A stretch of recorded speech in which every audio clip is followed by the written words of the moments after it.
Assalamualaikum warahmatullahi wabarakatuh. Halo semua, kita ketemu lagi di mata kuliah kimia terapan dan kali ini kita akan membahas mengenai ikatan kimia. Outlines materi kita hari ini adalah mengenal konsep ikatan kimia, kemudian mengetahui macam-macam ikatan kimia. Kita masuk kepada konsep dari ikatan kimia. Ikatan kimia ini adalah ikatan antara atom-atom untuk membentuk senyawa, sehingga mencapai suatu kestabilan. Jadi setiap atom yang belum stabil itu menginginkan agar dirinya stabil. Seperti siapa? Seperti unsur gas mulia yang berada di golongan 8A. Nah, kalau kita lihat jenisnya ya, jenis dari ikatan kimia itu, yang pertama itu ada ikatan antar atom. Ikatan antar atom ini jenisnya itu terdiri dari ikatan ion, kovalen, dan ikatan logam. Kemudian ada ikatan antar molekul yang terdiri dari van der Waals dan hidrogen. Nah, sekarang kita akan membahas ikatan kimia, yaitu ikatan antar atom ya. Kita akan membahas satu persatu jenis dari ikatan antar atom. Yang kita mulai dari ikatan ion. Nah, tetapi sebelumnya kita akan membahas dulu mengenai konsep kestabilan, konsep mencapai kestabilan. Mengapa suatu atom itu perlu untuk berikatan? Nah, jadi untuk mencapai kestabilan, suatu atom itu membentuk konfigurasi yang mirip dengan gas mulia. Nah, konfigurasi gas mulia itu yang pertama ada duplet. Duplet artinya memiliki elektron valensi 2 seperti helium ya atau He. Kemudian ada oktet, yaitu memiliki elektron valensi 8 seperti ini ya. Nah, ini Ne, Ar ya, Kr itu punya elektron valensinya 8 semua. Nah, atom-atom inilah yang inilah tujuan dari atom-atom ya, ingin menyerupai seperti gas mulia yang punya elektron valensi duplet ya, 2 ya, kemudian elektron valensi oktet yaitu 8. Namun terkadang juga terjadi penyimpangan oktet di mana elektron valensi jumlahnya itu lebih dari 8 tapi atomnya tetap stabil. Nah, sekarang kita lihat kecenderungan unsur melepas atau menerima elektron. Jadi supaya si atom itu mencapai konfigurasi stabil, duplet dan oktet seperti gas mulia, maka si atom itu cenderung untuk melepas atau menerima elektron. Nah, yang pertama kita lihat melepas elektron. Melepas elektron ini itu cenderung terjadi pada unsur logam. Kenapa? Karena unsur logam itu mempunyai energi ionisasi yang kecil ya, atau yang lebih bersifat elektropositif, sehingga dia cenderung untuk melepas elektron membentuk ion positif yang dinamakan dengan kation. Kita lihat contohnya di sini. Contoh unsur logam itu adalah natrium. Natrium itu dengan nomor atom 11 ya. Nah, kalau kita bikin konfigurasi subkulit akan seperti ini ya. 1s2, 2s2, 2p6, 3s1.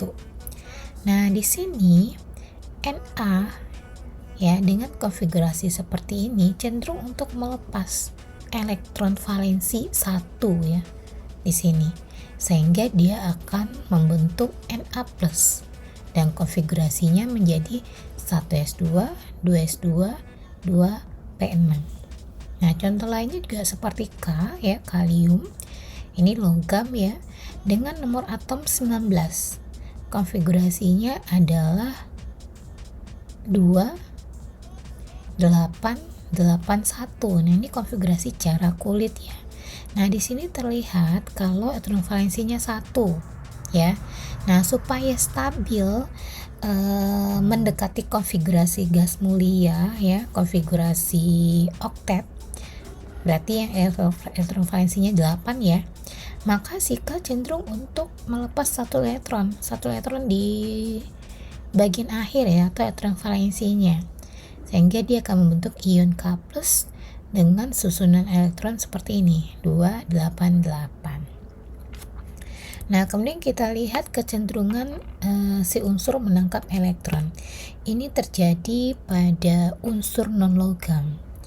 Kenapa? Karena unsur non-logam itu mempunyai sifat elektronegatif yang lebih besar, sehingga dia itu lebih cenderung menangkap elektron dan menangkap atau menerima ya, lebih cenderung untuk menangkap elektron atau menerima elektron membentuk ion negatif atau dinamakan dengan anion. Contohnya F dengan nomor atom 9. Nah, dibikin konfigurasinya cara kulit menjadi 27 supaya stabil ya, seperti konfigurasi oktet gas mulia. Maka si 7 ini butuh satu lagi ya, menjadi 8, sehingga si F itu cenderung untuk menarik satu elektron membentuk anion ion F-, sehingga konfigurasinya menjadi 28. Nah, seperti itu. Nah, sekarang kita masuk ke ikatan yang pertama, adalah ikatan ion. Ikatan ion ini adalah ikatan yang terjadi pertama berdasarkan serah terima atau perpindahan elektron. Yang kedua, ikatan ion itu terjadi antara ion positif dan ion negatif. Yang ketiga, ikatan ion itu terjadi antara unsur logam dan unsur non-logam. Nah, kita lihat contohnya. Contoh ikatan ion terjadi antara atom natrium ya, berikatan dengan atom Cl. Di sini natrium dengan nomor atom 11 dan konfigurasinya 281. Nah, supaya stabil mendekati konfigurasi duplet ya, maka si Na ini akan membentuk ion positif dan melepas ya, atau memberi satu elektron kepada Cl ya, sehingga si Na ini akan membentuk konfigurasi menjadi 28 ya. Awalnya 281 ya. Tapi supaya dianya stabil mendekati konfigurasi duplet, dibuangnya satu elektron, diberikannya kepada Cl. Nah, sedangkan si Cl ini Na, sedangkan Cl dengan nomor atom 17 itu konfigurasinya 287.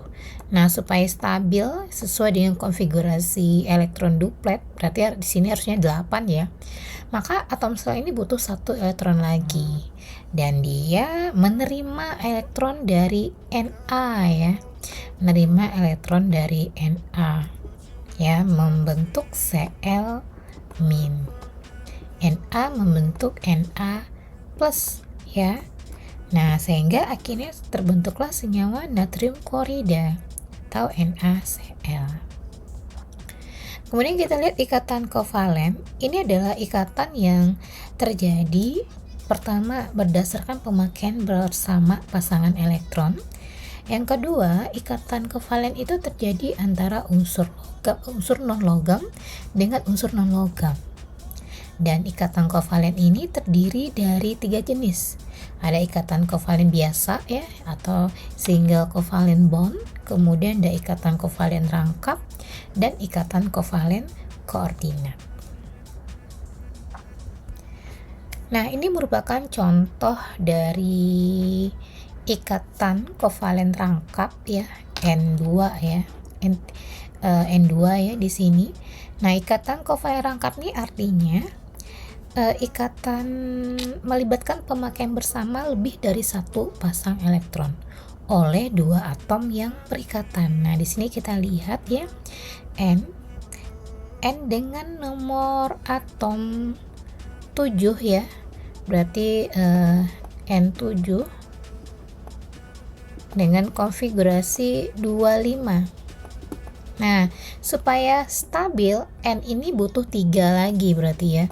Butuh 3 elektron lagi. Nah, gitu juga dengan N di sini ya, juga butuh 3 elektron lagi. Karena sama-sama butuh, maka pasangan 3 elektron ini itu digunakan secara bersama-sama. Nah, jadi kalau digambarkan struktur Lewisnya seperti ini, struktur molekulnya seperti ini ya. Terlihat di sini adalah ikatan kovalen rangkap 3. Kemudian ikatan kovalen koordinasi, ini merupakan ikatan kovalen yang pemakaian pasangan elektron bersamanya itu hanya berasal dari satu atom. Kita lihat contohnya SO3 di sini. Nah, kita lihat di bagian sini ya. Ini adalah pasangan elektron yang berasal dari S yang digunakan oleh O. Ya, jadi bisa dikatakan kalau S ini pendonor pasangan elektron, sedangkan O ini adalah akseptor pasangan elektron. Nah, inilah yang dinamakan dengan ikatan kovalen koordinasi. Nah, kemudian kita lihat ikatan logam. Ikatan logam ini adalah ikatan yang terjadi antara atom-atom unsur logam atau antara elektron valensi logam yang membentuk lautan valensi.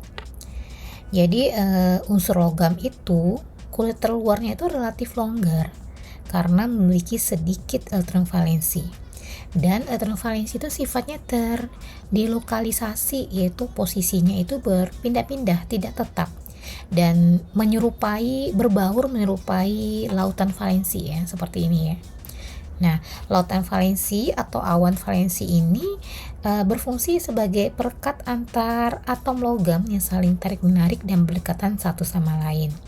Nah, oleh karena itu, ikatan logam itu ya menjadikan logam itu bersifat keras tapi lentur ya, tidak mudah patah ya, kemudian titik leleh, titik didihnya tinggi, dan konduktor listrik dan panas yang baik. Oke, baiklah semua, untuk ikatan kimia kita cukupkan sampai di sini ya. Terima kasih atas partisipasinya. Wassalamualaikum warahmatullahi wabarakatuh.